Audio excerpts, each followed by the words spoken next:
آج کی تراویح میں 12ویں پارے کی 3 رکوع اور 13 پارے کی 3 رکوع پڑھا دیا ہے۔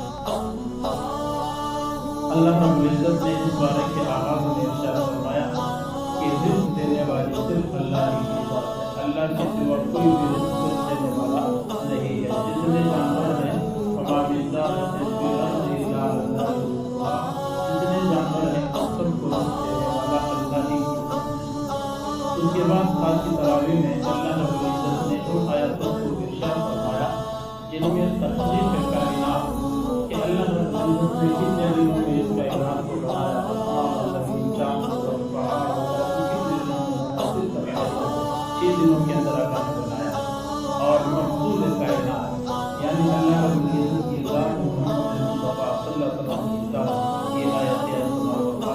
اس کے بعد اللہ رب العزت نے حضرت نبی پاک صلی اللہ علیہ وسلم کو تسلی ارشاد فرمائی، اور بہت سارے لوگ تھے مشرکین، وہ نبی علیہ السلام سے فرمائش کرتے تھے فلاں معجزہ دکھاؤ، فلاں معجزہ دکھاؤ، اس پہاڑ سے فلاں چیز نکال کے دکھاؤ، اس گھوڑے کو نیچے لے کر دکھاؤ، یہ سارے معجزات کا طلبات کرتے تھے۔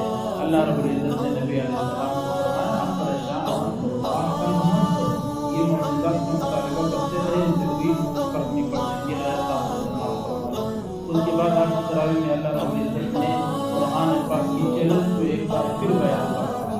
اگر تم قرآن کو اللہ کی کتاب نہیں مانتے ہو، تم بھی عربی جانتے ہو، تم بھی ادب اور تہذیب جانتے ہو، تم بھی لا الہ الا اللہ قرآن کی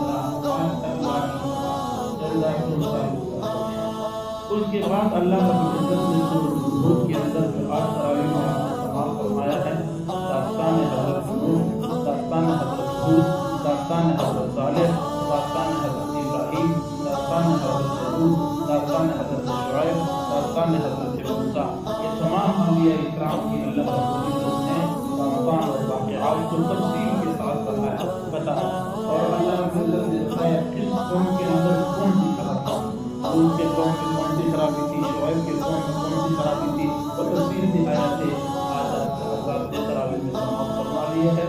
اللہ قبول فرمائے۔ اس کے بعد اللہ رب العزت نے قیامت کی خطرناک منظر کو بیان فرمایا کہ قیامت کے اندر لا تکلم نفس لا تکلم الا باذنہ، کوئی بھی اللہ کی اجازت کے بغیر بات نہیں کر سکے گا۔ میدان مزید ہوگا، اللہ کا جلال ہوگا، اور سوال کی حساب و کتاب کا منظر ہوگا، کوئی بھی کسی سے بات نہیں کر سکے گا، اللہ کی اجازت ہے۔ اس کے بعد آج کے بارے میں آپ نے جو استقامت کے بارے میں اللہ نے مستقیم کہا ہے، اللہ جس چیز کا حکم دے اس کو کرنا ہوگا، تعویلیں مت کرو، اس کو آگے پیچھے مت کرو، بس تقیم کما ہو جائے، جس چیز کا حکم دیا اس کو کھڑے ہو جاؤ۔ اس کے بعد اس سورۃ ہود کے بارے میں اللہ کے نبی صلی اللہ علیہ وسلم کی تعلیم میں چند بال سفید ہو گئے تھے، اور اللہ کے نبی صلی اللہ علیہ وسلم کو ایک صحابہ نے کہا اللہ کے نبی آپ بوڑھے ہو گئے ہو، تو اللہ کے نبی صلی اللہ علیہ وسلم کو فرمایا مجھے سورۃ ہود نے پورا کر دیا، یعنی سورۃ ہود کے اندر دو واقعات کا داستان ہے کہ اس نے میرے داری کے باب کو سفید کر دیا ہے۔ تو یہ بھی نے پوچھا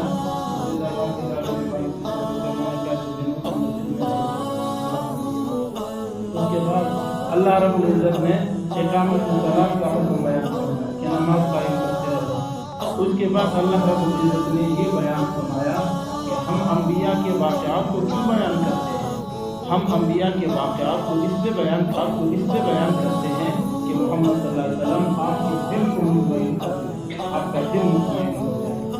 اس کے بعد اللہ رب العزت نے قرآن کا سب سے خوبصورت سورت کو بیان فرمایا جس کو سورۃ یوسف کہتے ہیں۔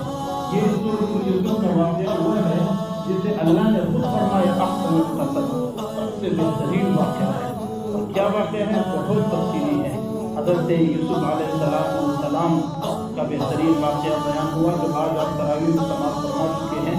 اللہ رب العزت نے حضرت یوسف کو ہمارے نبی کے ساتھ مشابہت عطا فرمائی۔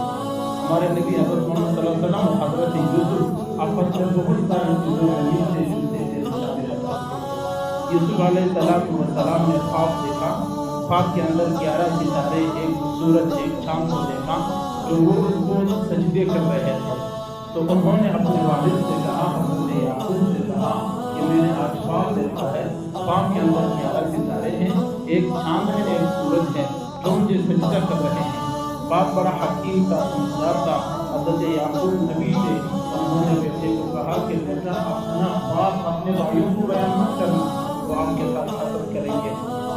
یا بنی لا تقصص رؤیا اولادکم۔ حضرت یعقوب کی 2 بیویاں تھیں اور اس سے حضرت یعقوب کے 12 بیٹے پیدا ہوئے۔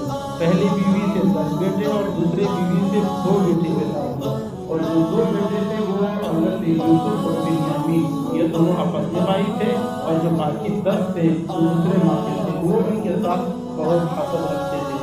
اس کے بعد اللہ رب العزت نے خواب کو بیان فرمایا، حضرت یوسف کے ساتھ حسد کو بیان فرمایا، حضرت یوسف کے متعلق ان کے بھائیوں کا قتل کا منصوبہ بیان فرمایا، حضرت یوسف کو آزمائش میں ڈالا کنویں میں، اس کو بیان فرمایا، پھر کنویں سے نکال کر اللہ رب العزت نے بادشاہت مصر عطا فرمائی، حکومت مصر عطا فرمائی، اس کو بیان فرمایا۔ اس کے بعد حضرت اللہ رب العزت نے آج قرآن میں تراویح میں بیان فرما دیا یوسف علیہ السلام اور زلیخا کا واقعہ سنایا۔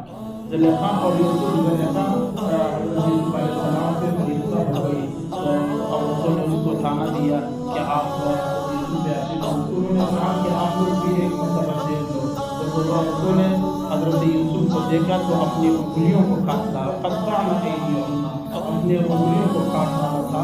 تو یہ واقعہ بھی آج آپ حضرت یوسف کی دعا اللہ رب العزت نے بیان فرمائی، 2 قیدیوں کا خواب بیان فرمایا، اس کے بعد بادشاہ کا خواب بیان فرمایا، سارے سورۃ یوسف کے اندر ہے۔ اس کے بعد حضرت یوسف کی رہائی کی باتیں اللہ نے ارشاد فرمائی۔